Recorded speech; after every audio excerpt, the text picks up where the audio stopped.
अस्सलाम वालेकुम, this is Zumaina Basit from ocean of knowledge. तो आज हम कर रहे हैं मैथ 10 की एक्सरसाइज 8.1 का क्वेश्चन नंबर 1, जो कि है गिवन मेजरमेंट ए सी जो है ए सी की उसने लेंथ दे दी है 1 सेंटीमीटर, बी सी की उसने लेंथ दी है 2 सेंटीमीटर और एक एंगल दे दी है जो कि सी है वो 120 डिग्री है। Compute the length A B. अब जो तीसरी साइड है, दो लेंथ तो उसने दे दी हैं, तीसरी लेंथ ए बी को हमने फाइंड आउट करना है। And area of a triangle A B C, यानी जो एक ट्राइंगल है ए बी सी उसका एरिया भी हमने निकालना है, यानी दो चीज़ें निकालनी हैं।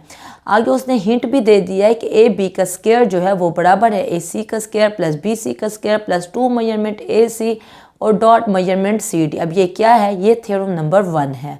तो थ्योरम नंबर 1 क्या है? थ्योरम नंबर 1 की स्टेटमेंट में ये लिखा हुआ है कोई भी एब्ट्यूज एंगल हो। एब्ट्यूज एंगल क्या होता है? जो 90 से बड़ा हो। अब ये एंगल एब्ट्यूज एंगल है, तो कोई भी एब्ट्यूज एंगल है यानी 90 से बड़ा है, उसके जो सामने वाली साइड है, एब्ट्यूज एंगल के सामने वाली साइड जो है उस साइड का स्क्वायर जो होता है, उस साइड का जो स्क्वायर होता है जो कि बी सी है, उसका स्क्वायर जो होता है वो बराबर होता है जिन दो साइड्स ने ये एब्ट्यूज एंगल बनाया है, एक ए बी और दूसरा ए सी। तो इन दो साइड ने ये एब्ट्यूज एंगल बनाया, उनका स्क्वायर लेके सम ले लें, उनका स्क्वायर लेके सम ले लें और फिर प्लस करना है ट्वाइस ऑफ, एक तो वो साइड लेनी है, यानी अब जिन्होंने ये एब्ट्यूज एंगल बनाया है प्लस करके 2 को मल्टीप्लाई करना है उस एक साइड से, यानी कि एक साइड क्या हो गई जिन्होंने एब्ट्यूज एंगल बनाया एक ए बी, दूसरी साइड नहीं लेनी ए सी नहीं लेनी, दूसरी साइड का प्रोजेक्शन लेना है। प्रोजेक्शन क्या होता है? साया।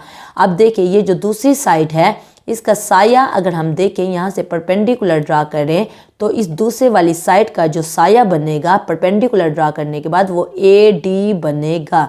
तो यही कह रहा है कि ये थ्योरम नंबर 1 है कि कोई भी एब्ट्यूज एंगल है उसके जो सामने वाली साइड है यानी कि बी सी, उसका अगर हम स्क्वायर लें तो वो बराबर होता है जिन दो साइड ने ये एब्ट्यूज एंगल बनाया उनका स्क्वायर लेके प्लस करें और फिर प्लस करना है twice of one side, twice of यानी कि 2 को मल्टीप्लाई करना है, एक तो साइड लेनी है जिन्होंने ये एंगल बनाया है, दूसरी साइड नहीं लेनी, दूसरी साइड का प्रोजेक्शन लेना है, साया लेना है। तो साया लेने के लिए हमें परपेंडिकुलर ड्रा करना होता है। परपेंडिकुलर ड्रा करने के बाद इस साइड का जो साया बनेगा वो ए से लेके डी तक था, तो ए से लेके डी तक है। तो इसी हम थ्योरम नंबर 1 को यूज़ करेंगे। तो देखें ये हमने ट्रायंगल बना ली क्योंकि उसने एंगल सी जो है वो 120 है यानी कि एब्ट्यूज एंगल है। कोई भी एंगल जो एब्ट्यूज एंगल है यानी कि 90 से बड़ा है उसके सामने वाली जो साइड है ए बी, वो साइड सबसे बड़ी होती है। तो उस ए बी का स्क्वायर लेंगे यानी कि ए बी का स्क्वायर लेंगे तो वो बराबर होगा जिन्होंने ये एब्ट्यूज एंगल बनाया, एक तो ये साइड यानी ए सी और दूसरी साइड सी बी। ए सी का स्क्वायर लेंगे फिर प्लस करेंगे बी सी से, फिर प्लस करेंगे ट्वाइस ऑफ यानी कि 2 से मल्टीप्लाई करेंगे और एक तो साइड लेंगे ए सी, दूसरी साइड नहीं लेंगे, दूसरी साइड का प्रोजेक्शन लेंगे। तो प्रोजेक्शन लेने के लिए हमें परपेंडिकुलर ड्रा करना होता है। जब हम परपेंडिकुलर ड्रा करते हैं तो दूसरी साइड का प्रोजेक्शन सी से लेके डी तक होगा, तो हमारा ये फार्मूला बनेगा। तो आप ये बात हमेशा माइंड में रखें कि कोई भी यहाँ ए हो, यहाँ बी हो, यहाँ सी हो या यहाँ बी हो, यहाँ ए हो, यानी कोई भी नाम हो, आपने ये देखना है कि कोई भी जो एब्ट्यूज एंगल है 90 से जो बड़ा एंगल है उसके सामने वाली साइड जो सबसे बड़ी है उसका जब हम स्क्वायर लेंगे तो वो बराबर होगा जिन्होंने ये एब्ट्यूज एंगल बनाया उनका स्क्वायर लेके सम से और फिर plus twice of one side और दूसरी साइड नहीं, दूसरी साइड का प्रोजेक्शन। ठीक है, अब वो यही बात कह रहा है, वो कह रहा है अकॉर्डिंग टू दी फिगर। अब हमने ये फिगर बना ली क्योंकि जो मेजर एंगल सी है वो 120 डिग्री है, तो यहाँ पे 120 लगाया, तो उसके सामने वाली साइड सबसे बड़ी है तो यहाँ सी है तो यहाँ ए कह दिया और यहाँ बी कह दिया, और दूसरी साइड का प्रोजेक्शन लेना था तो इसलिए यहाँ परपेंडिकुलर ड्रा किया। परपेंडिकुलर ड्रा करने के बाद यहाँ से लेके यहाँ तक इसको पॉइंट को डी कह दिया और उसने हमें लेंथ दे दी है। जो मेजर ए सी है वो 1 सेंटीमीटर के बराबर है, मेजरमेंट ए सी 1 सेंटीमीटर के बराबर है और बी सी जो है वो 2 सेंटीमीटर के बराबर है और बी सी हमने 2 सेंटीमीटर कह दिया और एंगल भी हमने लिख दिया। अब देखें ये पूरा जो एंगल होता है, पूरा एंगल तो वो क्या होता है? वो 180 डिग्री होता है। तो यहाँ से लेके यहाँ तक अगर 120 डिग्री है तो बाकी कितना होगा 180 को कंप्लीट करने के लिए? तो यहाँ 60 होगा, 120 प्लस 60 180 बनता है, तो इसलिए हमने यहाँ 60 लिख दिया। डायग्राम हमने बना ली, तो अब हम कह रहे हैं according to the figure, figure के मुताबिक in a triangle B C D. अब हम कौन सी ट्रायंगल ले रहे हैं? ये वाली ट्रायंगल ले रहे हैं, बी सी डी ट्रायंगल को ले रहे हैं। तो यहाँ हमने कहा कि साइन 60 जो है वो बराबर होता है परपेंडिकुलर ओवर हाइपोटेन्यूज के। आपको पता है ना, साइन बराबर होता है परपेंडिकुलर ओवर हाइपोटेन्यूज के। हमने साइन थीटा को क्यों यूज़ किया? हम कोई और ट्रिग्नोमेट्रिक फंक्शन भी तो यूज़ कर सकते थे, कॉस या टेन। हमने साइन को इसलिए यूज़ किया क्योंकि हमने हाइट निकालनी है, यानी कि परपेंडिकुलर निकालना है। तो साइन थीटा बराबर होता है परपेंडिकुलर ओवर हाइपोटेन्यूज के। हाइपोटेन्यूज की हमें वैल्यू गिवन है 2 सेंटीमीटर और हमने परपेंडिकुलर निकालना है। परपेंडिकुलर हम क्यों निकाल रहे हैं? ताकि जब हम एरिया निकालेंगे तो एरिया बराबर होता है 1/2 बेस मल्टीप्लाई बाई हाइट, तब हम ये वाली हाइट यूज़ करेंगे। तो साइन 60 हमें पता है स्क्वायर रूट 3/2 के बराबर होता है, तो साइन 60 की जगह पे स्क्वायर रूट 3/2 लिख दिया। बी डी हमने पुट कर दिया और बी सी जो है वो हमें वैल्यू गिवन है, हाइपोटेन्यूज की वैल्यू हमें गिवन है जो कि 2 सेंटीमीटर है, तो हमने 2 पुट कर दिया।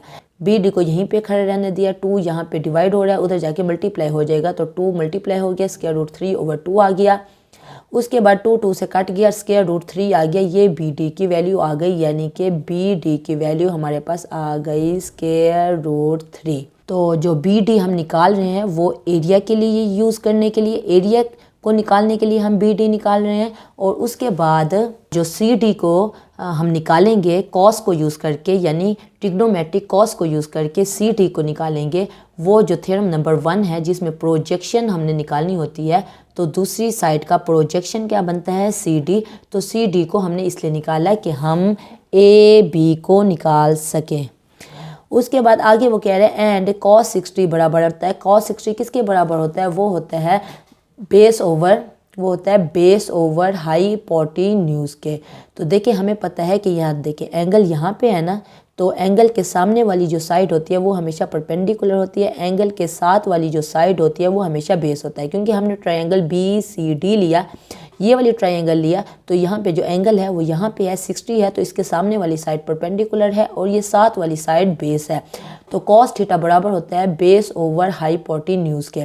तो कॉस थीटा की जगह पे हमने 60 पुट किया क्योंकि यहाँ पे एंगल 60 है। कॉस 60 बराबर होता है 1/2 के, तो कॉस 60 की जगह पे हमने 1/2 पुट कर दिया। सी डी को वैसे ही रहने दिया और सी बी हमें पता है कि उसकी लेंथ 2 है। अब यहाँ 2 डिवाइड हो रहा है, बराबर के उस सब जाके मल्टीप्लाई हो जाएगा, यानी 2 डिवाइडेड बाई 2 हो जाएगा, तो 2 से कट जाएगा। सी डी की हमारे पास वैल्यू निकल आएगी 1। अब ये सी डी क्या है? ये सी डी प्रोजेक्शन है। तो ये सी डी हमारे पास प्रोजेक्शन निकल आई क्योंकि हमें फार्मूले में प्रोजेक्शन की वैल्यू भी चाहिए थी। Now according to theorem number 1, theorem number 1 क्या होता है? जो एप्ट्यूज एंगल होता है, यानी कि जो सी उसने एंगल दे दिए है जो कि 120 है, वो एप्ट्यूज एंगल है ना, तो उसके सामने वाली साइड जो सबसे बड़ी वाली साइड होती है ए बी, उसका हम स्क्वायर लेते हैं और वो बराबर होती है जिन दो साइड्स ने वो एप्ट्यूज एंगल बनाया है उन दोनों का स्क्वायर लेके सम करें, फिर प्लस करना होता है ट्वाइस ऑफ वन साइड लेते हैं। एक तो हमने साइड ली ए सी और दूसरी हमने साइड नहीं ली, दूसरी साइड का हमने प्रोजेक्शन लेना होता है। तो इसीलिए हमने सी डी को निकाला है ताकि सी डी जो प्रोजेक्शन है वो हम निकाल सकें, पुट कर सकें। तो सी डी हम प्रोजेक्शन की वैल्यू निकाल चुके हैं, बाकी सबकी वैल्यू वैसे ही हमें पता है। ए सी की जगह पे 1 पुट किया, सी बी की जगह पे 2 पुट किया, 2 मौजूद है, ए सी की जगह पे 1 और सी डी जो प्रोजेक्शन है साया है उसकी हमने वैल्यू अभी निकाली है, वो 1 सेंटीमीटर है, तो सी डी की जगह पे हमने 1 पुट कर दिया। 1 का स्क्वायर 1, 2 का स्क्वायर 4, 2 1 जार और 1 जार 2 आ जाएगा, 4 + 2 6 + 1 7।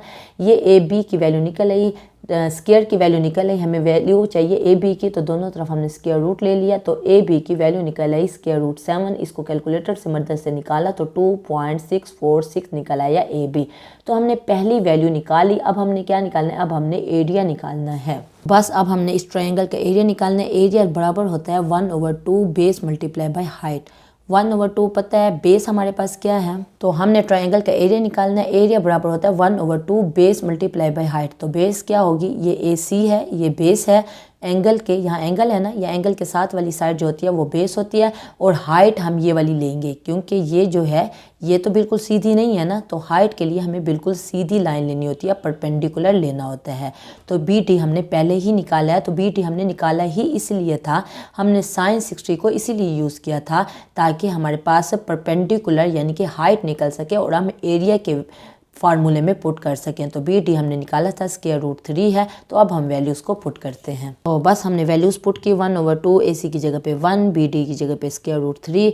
तो √3 1 से मल्टीप्लाई हो जाएगा, √2 सेंटीमीटर स्क्वायर आ जाएगा। और ये area of a triangle ABC है। तो अब हमने दूसरी वैल्यू भी निकाल ली। कोई कन्फ्यूजन हो, कोई मसला हो, कोई बात समझ ना आई हो, आप नीचे कमेंट में पूछना, मैं इंशाल्लाह कमेंट बॉक्स में उसका डेफिनेटली जवाब दे दूँगी। तो अपना ख्याल रखिएगा। ओके, फिर अल्लाह हाफिज़।